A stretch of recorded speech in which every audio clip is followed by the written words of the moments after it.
bienvenue à notre émission The Journey vers une vie épanouie. C'est une nouvelle émission sûrement et je sais qu'il y a déjà beaucoup de questions là-dessus, c'est quoi et pourquoi. Et aujourd'hui, nous sommes là pour répondre à ces questions. Je suis Inès Moussa, la présentatrice de l'émission et aujourd'hui, je ne suis pas venue seule, je me suis fait accompagner par Aïfa. Bonjour madame. Bonjour. Elle peut se présenter. Moi, je suis Aïfa Chabani, tel que tu l'as dit. Je suis très contente d'être ici en ces moments et j'espère que nous allons bien nous amuser, nous allons partager. Je vais tout d'abord expliquer pourquoi nous avons choisi ces concepts. En fait, l'épanouissement, c'est un sujet très important dans les domaines de la psychologie positive. Et quand on parle de l'épanouissement, il y a beaucoup de choses là-dessus. Et ce sont des choses que nous serons en train d'aborder. Ce sont des questions que nous serons en train d'aborder. Et je dirais pas que nous sommes venus pour vous accompagner, parce que nous sommes aussi dans les processus. Nous allons nous accompagner dans ces voyages. C'est un voyage que nous allons faire ensemble. Nous aurons différents invités. Nous aurons plusieurs invités. Ça dépendra toujours de nos sujets. Il y aura des experts qui vont nous aider parce que nous tous, c'est quelque chose que nous sommes en train de chercher. Je dirais même pas y arriver parce que pour moi, l'épanouissement, c'est pas un but, c'est un processus de la vie. Donc, c'est un voyage de tous les jours. C'est pas quelque chose qu'on va faire, on va commencer et puis on va se dire, waouh, c'est fini. Nous sommes déjà épanouis, on peut s'arrêter par ici. C'est quelque chose qu'on va faire chaque jour parce que c'est un voyage. Alors, parlons de l'épanouissement. Je fais des recherches là-dessus et les psychologues ont défini, ils ont dit que l'épanouissement, on ne peut parler de l'épanouissement que quand un être humain se retrouve dans un état où tous les domaines essentiels de la vie, il y a l'équilibre. Donc, ça va dans tous les domaines de la vie. C'est là qu'on peut parler de l'épanouissement. Pour moi, on ne parlerait pas d'épanouissement quand une personne va bien dans un seul domaine. Pourtant, la vie elle-même, elle a plusieurs domaines. Alors, réfléchissons sur cette question. Pour moi, l'épanouissement, c'est une question d'essence. L'essence de la vie. On parle de l'épanouissement que quand on comprend que sa vie a un sens, sa vie a un objectif. Alors, quand je réfléchissais sur cette question, je me disais, on ne peut pas parler de tout ça sans pour autant penser à un être suprême. Ça m'a ramené à... Il s'appelle comment, le gars qui avait écrit une vie motivée par l'essentiel, Ricky Warren. Il va dire dans son livre, juste les premières pages, il dira que tout commence par un Dieu. Et la question de la vie, le pourquoi de son existence n'a pas un sens si l'homme ne se réfère pas à un créateur. Et pour ça, je pense que les premiers domaines où, je dirais, la première dimension d'une vie épanouie, c'est la dimension spirituelle de l'être aimé. Alors, je voulais juste que tu puisses me dire ce que tu penses de la spiritualité. C'est quoi un peu la dimension spirituelle dans la vie? Merci beaucoup. La spiritualité, c'est un sujet tellement vaste, c'est très vaste. On ne peut pas comprendre la spiritualité dans son entièreté, on comprend toujours en partie. Ce que je dirais, mais c'est vraiment important dans la vie d'un humain, dans la vie d'un être humain, d'avoir cette relation-là avec son créateur. L'être humain, c'est quelqu'un qui a toujours besoin d'être assisté. C'est quelqu'un qui a toujours besoin de se sentir en sécurité. C'est quelqu'un qui a toujours besoin de sentir qu'il y a une main, qu'il y a une puissance, qu'il y a une puissance au-dessus de lui qui l'oriente, qui le guide, qui le soutient et tout. Par là, c'est très important de construire et de développer toujours sa relation avec le Créateur. La vie est plus facile comme ça. La vie est plus motivante comme ça. Quand tu sais que tu n'es pas seul, même quand tu es devant un obstacle, tu sais que je vais m'en sortir. À un moment donné, même si ça ne tient pas maintenant, je sais qu'il y a une main, je sais qu'il y a quelqu'un qui contrôle tout dans l'univers. Il va m'aider, je vais m'en sortir. Je trouve que En tout cas, c'est ça. La première dimension, c'est la dimension spirituelle. L'être humain est censé d'avoir une relation avec son Dieu. Et je ne voudrais pas parler de la religion ici parce que si on entre dans des questions de religion, on va tous se perdre. La spiritualité, ça n'a rien à voir avec la religion. La spiritualité, c'est un chemin, c'est une décision que tu choisis parce que chacun a son Dieu. Alors, la spiritualité, je dirais tout simplement, c'est cet être suprême que tu sens que je peux me mettre en confiance ici, je suis en sécurité. Ça n'a rien à voir avec l'Église. C'est une vie, en fait. C'est une vie et c'est une relation à développer chaque jour, chacun avec son Dieu, ce que j'étais en train de dire. Nous, comme nous sommes des chrétiennes, sur ces plateaux, quand nous serons en train de parler de la spiritualité, ça sera vraiment la spiritualité chrétienne. Et donc, c'est très important d'avoir une relation avec son Dieu. Et souvent, avec les chrétiens, c'est trop des routines et tout, mais la spiritualité, je crois qu'on va aborder ça très bien pour nous faire comprendre que c'est au-delà d'aller à l'église chaque dimanche. Alors, personnellement, je pense que après la spiritualité, la deuxième dimension, c'est la dimension personnelle. La vie qu'on a avec soi-même. Parce que il y a Dieu, oui, et puis il y a toi, tu vois. Donc, il y a une relation aussi qu'on doit développer avec soi-même. Et quand on parle d'une vie épanouie, c'est que tu arrives à un moment de ta vie où tu as vraiment une relation avec toi-même. C'est une relation très importante pour moi, je dis. Là, je peux parler par expérience pour les gens qui, même toi qui me connais très bien, tu sais à quel point j'ai une relation avec moi-même et je sais à quel point ça marche. C'est très important parce que je me suis rendu compte que nous vivons dans un monde où les gens se retrouvent dans des addictions. Les gens tombent dans des choses, peut-être, ils se retrouvent dans des choses qu'ils ne devraient même pas faire parce qu'ils n'ont pas une relation avec eux-mêmes. Tu vois, parce que la vie ne sera toujours pas parfaite. Il y a ces moments où on peut cracher. Et si tu n'as pas un soutien en toi, c'est là que les gens cherchent des refuges dans des addictions. Ça me fait rire un peu quand je parle aux gens et quelqu'un va me dire non, tu sais, moi je peux pas, c'est quoi mes péchés, tu vois. Je dois toujours avoir un petit chéri ou une copine. Pourquoi? Parce que tu ne sais pas, la relation personnelle, la dimension personnelle, c'est cette vie que tu as avec toi-même. Quand tu n'as pas la famille, tu n'as pas un travail, tu n'as pas l'argent, ce que tu as pour toi-même. Ce que tu as pour toi-même, c'est quoi? Parce que si tu n'arrives pas à ces points, ce que je disais, c'est là que les gens se retrouvent dans des addictions. Des gens qui sont dans des addictions, souvent, c'est essayer de s'enfuir. Parce que pour moi, l'amour aussi, c'est une addiction. Pour moi, like, sometimes I feel like, tu peux pas être addicted to me, même si on sort ensemble et tout. J'ai une vie, tu vois. Tu as une vie aussi et que nous avons notre couple. Alors, l'addiction, c'est quand tu es avec une personne qui n'a pas de vie. Tu vas voir quelqu'un qui t'appelle à tout moment. Quelqu'un te fait un message, tu ne réponds pas, tu vas trouver 72 appels manqués. I'm like, wow! Tu vois? Donc, c'est un manque de cette relation avec soi-même. Tu ne peux rien faire si autour. Et puis il y a aussi quand je parle de la relation avec soi-même, c'est que arriver à un point où tu peux passer du temps avec toi-même sans téléphone. Pour moi, c'est un challenge juste sans livre. Mais je suis en train d'arriver à un point où même sans livre, tu vois, je suis seule, je m'affronte, je sais pas mes fruits, je sais de développer cette relation avec moi-même. Alors après, je me dis, OK, on peut avoir cette relation, mais est-ce que l'épanouissement s'arrête par là? Parce que j'ai une relation avec mon Dieu et j'ai une relation avec moi-même. Je crois pas. Ces voyages vers une vie épanouie, on va commencer par la question de la spiritualité. Après, on sera en train de traiter aussi les questions de développement personnel. Mais après, il y a notre famille parce que attends, tu peux passer toute une journée bien, tu étais à l'église, tu as prié, tu étais en retraite par exemple, et tu es bien avec ton Dieu, tu es bien avec toi-même. Et puis bon, tu rentres à la maison, de nulle part, ta petite sœur, Alunguza Mangouya. C'est ta petite sœur, tu vois, c'est ta petite sœur, tu vas faire quoi?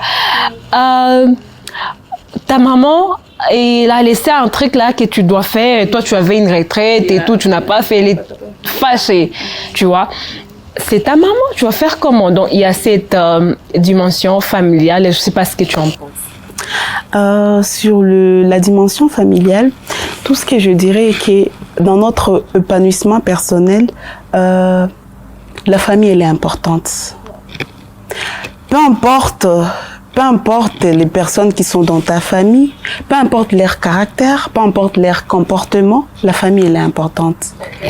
Et on aura toujours besoin de notre famille.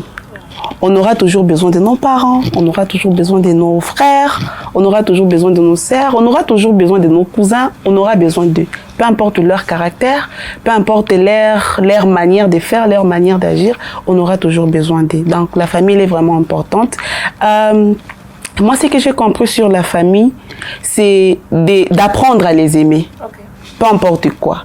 Parce que le truc, comme nous le savons tous, c'est quoi, ma chérie, et que à un moment donné, nous arrivons, il y a des moments où nous faisons des avancées dans nos vies. Okay. Yeah. C'est une décision que nous prenons, de faire des avancées dans nos vies. Mais non, ce n'est pas à nous de décider quand notre entourage va faire aussi des avancées. Wow. Ils ont leur temps. Je crois que c'est un problème. Les problèmes, c'est quoi? Les problèmes, c'est... je peux dire que les problèmes, c'est nous. Les problèmes, c'est nous. C'est un peu nous. Car... Non. Les problèmes, c'est nous. Comment? Moi, je fais un travail sur moi-même, tu vois. Je développe une relation avec mon Dieu, je développe une relation avec moi-même. Genre, je travaille sur moi. Moi, je vais bien, tu vois. Et vous me provoquez. Donc, les problèmes, c'est moi comment? T'es provoqué. Tu vois, quand les membres de nos familles nous provoquent et tout, on n'a pas de contrôle sur les réactions, mais on a les contrôles sur nous. C'est à nous de contrôler sur ce qu'ils font peuvent nous affecter ou pas. Donc, c'est notre responsabilité. Ce n'est pas leur responsabilité, c'est notre responsabilité à nous. Donc, peu importe leur comportement, peu importe leur caractère, c'est à nous de nous construire des carapaces, de nous constituer des caractères. Tu veux me dire que c'est un travail qui revient sur nous encore. Yeah, c'est toujours nous. Bon, la dimension parce que pour moi, la dimension familiale, je crois, pour moi, je pensais que c'était une question d'information, une question de tout le monde. Toi, tu avances de ton côté, ils vont avancer quand ils vont vouloir avancer. Waouh! Donc là, je suis en train d'apprendre aussi. En fait, moi, sur la question de la famille, je crois que sur ces plateaux, sur le sujet de la famille et la dimension sociale, je viendrai souvent peut-être avec mes carnets parce que je dois apprendre. Je dois vraiment apprendre. Je suis une personne bizarre. Si toi, tu me connais déjà. Pour moi, des fois, je me dis, moi, je dois travailler sur moi et les gens, s'ils me stressent, moi, je me casse, tu vois. Moi, je suis cette personne que je te regarde, je trouve qu'on n'avance pas. En tout cas, je suis partie, tu vois. Et donc, c'est que je viens d'apprendre et je pense que je vais continuer à apprendre. Je continue à apprendre. C'est d'apprendre à les aimer, d'apprendre à vivre avec les gens tels qu'ils sont, apprendre à travailler. Donc, le travail revient sur moi, tu vois. Donc, je dois travailler sur moi jusqu'à ce que mes réactions ne soient pas influencées par leur comportement ou leur caractère. Ah, mais c'est pas facile, tu sais.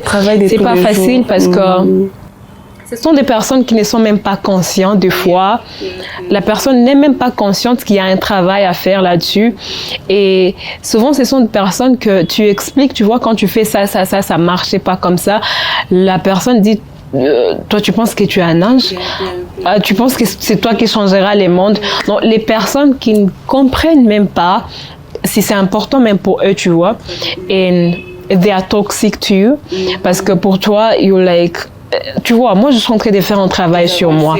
Je pense que c'est très important pour notre voyage de commencer aussi à travailler sur nous, sur ces sens-là où tu sais que la famille, tu ne vas pas la changer. La famille, elle reste la famille. Responsabilité de la changer. C'est vraiment difficile de l'accepter parce que des fois, on s'est dit que c'est eux qui nous provoquent, c'est eux qui font ça. Mais en réalité, c'est que c'est à nous de travailler sur... Ok. Je crois que pour chuter directement, après la dimension familiale, plus on grandit, on a une relation avec son créateur, on a une relation avec soi-même, on sait déjà de vivre avec la famille. Est-ce que ça s'arrête par là pour parler d'une vie épanouie? Est-ce que si on a les trois, on a déjà une vie épanouie? Je crois pas parce que, tu vois, il y a aussi la profession, tu dois travailler, donc il y a cette dimension professionnelle. Parlant de la dimension professionnelle, c'est que j'ai appris dans le monde professionnel, c'est depuis fin 2021 que je finis les études. Bon, je dirais pas finir, mais j'ai eu les bachelor degree parce que je compte continuer. Mais depuis que je me suis lancée dans les marchés de travail, en fait, j'essaie d'étudier, tu vois, ce que tu cherches, ce que tu veux réellement. Tu essaies, et puis on te dit, tu as besoin de l'expérience et tout. Au départ, on a toujours dit que c'est pas fait à l'AICA. Comment ils savent que tu viens fraîchement de l'université and then they're asking you for experience. But, moi, j'ai compris, en fait, tu vois. Tu peux pas chercher à être un manager d'une grande société. De nulle part, tu viens de l'université and then they give you les jobs. C'est pas ça, en fait. Bon, pour la profession, l'épanouissement vient avec les temps, en fait. L'épanouissement vient avec les temps parce que c'est genre... Et quand je dis que ça vient avec les temps, moi, je pense que on peut se fixer un délai. Tu vois, dès le départ... Tu prends quelque chose qui n'est même pas ta passion et tout, tu le fais pour survivre parce que je me rappelle, j'étais vraiment frustrée, je passais des moments des fois à pleurer, tu sais, je déprimais même. Toi, tu connais en fait, je déprimais. Pourquoi? Parce que je me disais, je trouve pas quelque chose qui correspond avec ma passion, tu vois. Mais je suis arrivée à un point où je me dis, on peut se faire un maximum de 3 ans. Pour moi, 3 ans, ça suffit pour se chercher dans le monde du travail. Au départ, tu peux prendre ce qui n'est pas ta passion, tu les fais pour un moment, mais après, tu te dis, ma passion ou my target, c'est ça et ça, et puis là, tu cherches de l'expérience et tout ce qui va avec. La profession, ça ne se limite pas sur les finances, ce que tu as en termes d'argent. Je ne sais pas si je l'avais lu ou je crois dans un livre quelque part, on dit que ce que tu deviens, c'était en anglais, what you become après avoir, ce que tu deviens après avoir fait, wow, I know it's in English, what you become as accomplishing a job, it's more like what you become, it's more important than what you get. Okay. C'est très important ce que tu deviens que ce que tu gagnes, tu vois. Ça ne se limite pas sur l'argent en fait, you get. So, la profession, c'est pas juste tu vas au travail, on te paie et puis tu rentres, tu te dis que I'm done. La profession, ça nous épanouit que lorsqu'on se retrouve au centre des 4 choses. Les 4 choses, j'avais appris ça dans un livre, Ikigai. And I think that's how, c'est comme ça que c'était devenu my favorite book.